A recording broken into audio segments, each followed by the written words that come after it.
Reach beyond existing demand in online higher education. How to implement Blue Ocean Strategy's third principle in the online higher education industry. Online higher education companies create virtual classroom platforms that can meet students wherever they are in life. Higher education futurists forecast that in response to COVID-19, many higher ed schools will implement toggle terms for the foreseeable future in which campuses will switch back and forth between in-person and online distance learning, depending on the perceived risk of the pandemic. With all eyes fixated on the future of education, it is the perfect time for marketers in the online higher education industry to reach beyond their existing demand by following Blue Ocean Strategy's third principle. To maximize the potential for blue oceans, or uncontested market space, companies need to concentrate on the following factors: non-customers, powerful commonalities, and desegmentation. Step 1 is to think non-customers before customers. Blue Ocean Strategy groups non-customers into 3 tiers.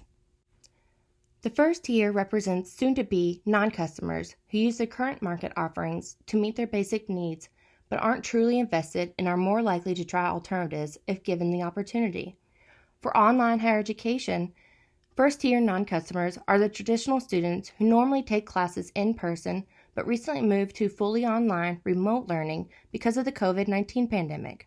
Most of these non-customers will return to in-person classes as soon as the option is available, unless they find the virtual learning environment is a more feasible and stimulating option, or the in-person classes are still too stressful because of the risk of exposure to the disease. The second tier represents refusing non-customers who either do not use or cannot afford to use what is being offered because they find it unacceptable or beyond their means.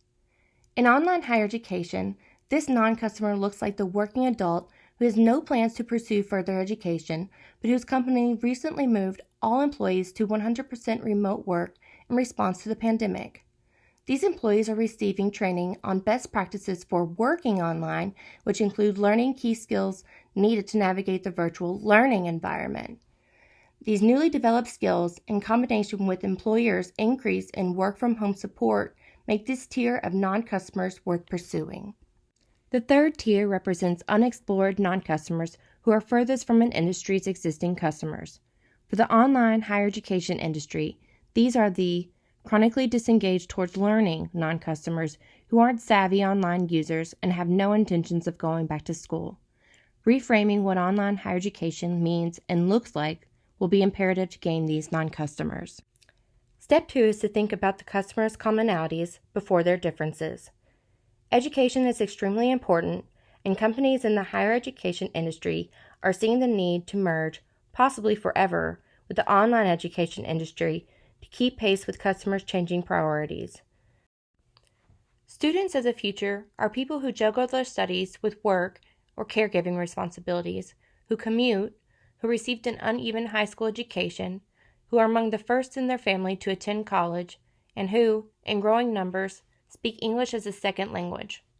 The traditional one-class-type-fits-all format needs to be upgraded to reflect a more personalized learning experience that fits the lifestyle of prospective students. Online higher education must continually evolve as technology and technology users advance. The idea of traditional learning needs to transform from the old industrial age factory model in which subjects were taught separately and children were separated by the year of their birth into a lifelong learning model that utilizes the virtual environment to increase ease of use, provide flexibility, and make education an accessible resource inclusive to all. The future of education will be more about problem-based learning, immersion, and simulation. Online higher education can help with the facilitation of problem-based learning in which students are challenged to apply their knowledge to real-world problems by immersion and real-time decision-making over long periods of time using simulated environments that make it safe for students to experiment, fail, and try again. Harnessing these strategies can help lead to a blue ocean in the online higher education industry.